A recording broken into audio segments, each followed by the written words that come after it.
Hi అండి. నమస్తే. Welcome to Hima's kitchen. ఏదైనా స్వీట్ తినాలి అనిపించినప్పుడు ఒక కప్పు అటుకులతో ఇలా అప్పటికప్పుడు స్వీట్ చేయండి. భలే రుచిగా ఉంటుంది. ఈ స్వీట్ తయారు చేసుకోవడం కోసం ముందుగా అయితే స్టవ్ ఆన్ చేసుకొని ఒక గిన్నె పెట్టుకోవాలి.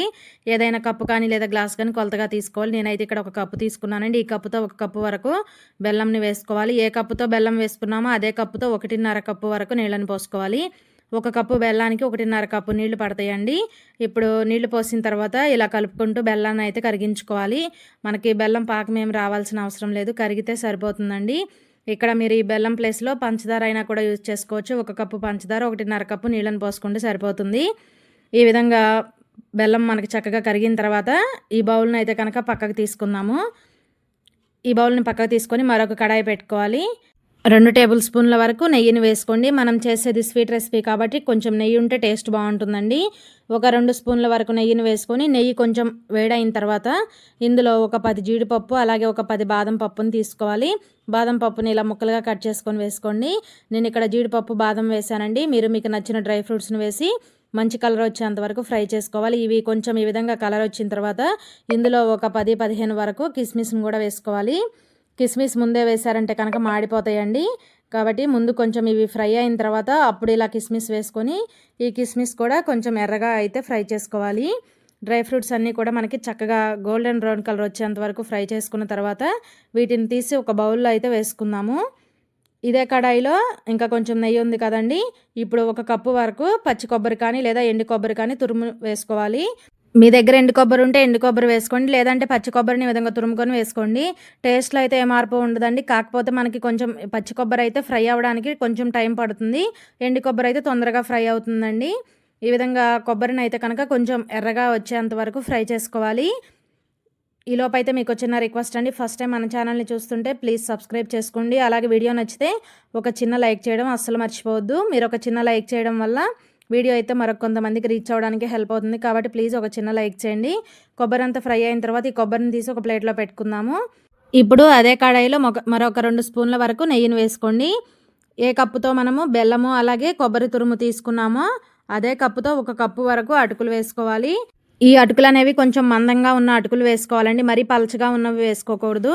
ఈ విధంగా కొంచెం మందంగా ఉన్న అటుకులను వేసుకొని మీడియం ఫ్లేమ్లో పెట్టుకొని ఇవి కొంచెం క్రిస్పీగా అయ్యేంత వరకు అయితే ఫ్రై చేసుకోవాలి. ఇలా ఫ్లేమ్ని అయితే మీడియంలో పెట్టుకొని దగ్గరుండి చక్కగా వీటిని కలుపుతూ ఫ్రై చేసుకోవాలండి. ఈ అటుకులు అనేవి అస్సలు మాడకూడదండి. అటుకులు మాడిని అంటే మనకి స్వీట్ రెసిపీ అనేది టేస్ట్ మారిపోతుంది. కాబట్టి దగ్గరుండి ఇలా క్రిస్పీగా అయ్యేంత వరకు ఫ్రై చేసుకోవాలి. మనం చేత్తో పట్టుకుని నలిపితే ఈ విధంగా విరిగిపోవాలండి, అంతవరకు కూడా చక్కగా ఫ్రై చేసుకోవాలి.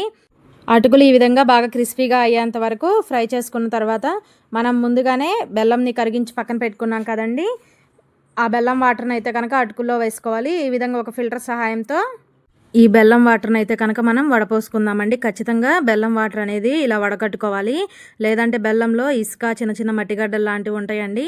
వడకట్టకుండా అలా డైరెక్ట్గా వేసామంటే తినేటప్పుడు పంటికి ఇసుక అనేది తగులుతూ ఉంటుంది. కాబట్టి ఈ విధంగా అయితే వడకట్టుకోవాలి.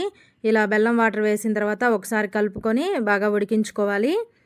ఏదైనా స్వీట్ తినాలి అనిపించినప్పుడు చక్కగా అప్పటికప్పుడు ఇలా ఒక కప్పు అటుకులతో స్వీట్ చేయండి, చాలా టేస్టీగా ఉంటుందండి. ఇంట్లో చిన్నవాళ్ళ దగ్గర నుంచి పెద్దవాళ్ళ వరకు అందరికీ కూడా నచ్చుతుంది. తప్పకుండా అయితే ట్రై చేసి చూడండి. ఇలా మధ్య మధ్యలో కలుపుకుంటూ ఈ అటుకులను అయితే బాగా ఉడికించుకోవాలి. ఈ బెల్లం వాటర్లోనే మనకి అటుకులు అనేవి చక్కగా మెత్తగా అయ్యేంత వరకు ఉడికించుకోవాలండి. చూడండి, ఇలా కలుపుతూ ఉన్నామంటే ఒక 3-4 నిమిషాలకి బాగా ఈ విధంగా అయితే దగ్గర పడుతుంది. ఇలా కాస్త దగ్గర పడిన తర్వాత మనం ముందుగానే కొబ్బరిని ఫ్రై చేసి పక్కన పెట్టుకున్నాం కదండి, ఆ కొబ్బరి తురుము అంతా కూడా వేసుకోవాలి. అలాగే మనం ముందుగానే జీడిపప్పు బాదం కిస్మిస్ని ఫ్రై చేసి పెట్టుకున్నాం కదండి, వాటిని కూడా అయితే ఇందులో వేసుకోవాలి. ఇప్పుడు ఫ్లేమ్ని లోలో పెట్టుకొని చక్కగా అన్నీ కూడా కలిసే విధంగా కలుపుకోవాలి. ఈ అటుకుల మిశ్రమంలో చక్కగా కొబ్బరి డ్రై ఫ్రూట్స్ అన్నీ కూడా కలిసే విధంగా బాగా కలుపుకోవాలి. ఇవన్నీ కూడా చక్కగా కలిసిన తర్వాత మనకి ముద్దలాగా ఉన్నట్టు ఉంటుందండి. కాస్త ఫ్రై చేసుకున్నామంటే మనకి చక్కగా పొడి పొడిలాడుతూ వస్తుంది. మీడియం ఫ్లేమ్లో పెట్టుకొని ఒక 2-3 నిమిషాలు ఇలా కలుపుతూ ఉన్నామనుకోండి, చక్కగా మనకి పొడి పొడిలాడుతూ వస్తుంది. ఇలా ఒక 2-3 నిమిషాలు చక్కగా ఫ్రై చేసుకున్న తర్వాత స్టవ్ ఆఫ్ చేసేసేయండి.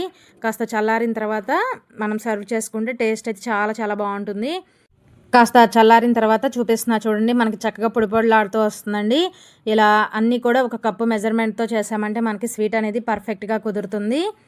ఏదైనా స్వీట్ తినాలి అనిపించినప్పుడు చక్కగా ఇంట్లో అప్పటికప్పుడు ఇలా ట్రై చేయండి. టేస్టీగా మనకి స్వీట్ అయితే రెడీ అయిపోయిందండి. పైన కొంచెం డ్రై ఫ్రూట్స్తో గార్నిష్ చేసుకుంటే చాలా బాగుంటుంది. తప్పకుండా ట్రై చేయండి. వీడియో నచ్చితే ప్లీజ్ లైక్ చేయండి, షేర్ చేయండి. అలాగే మన ఛానల్ని ఫస్ట్ టైం చూస్తుంటే సబ్స్క్రైబ్ చేయండి. Thanks for watching video.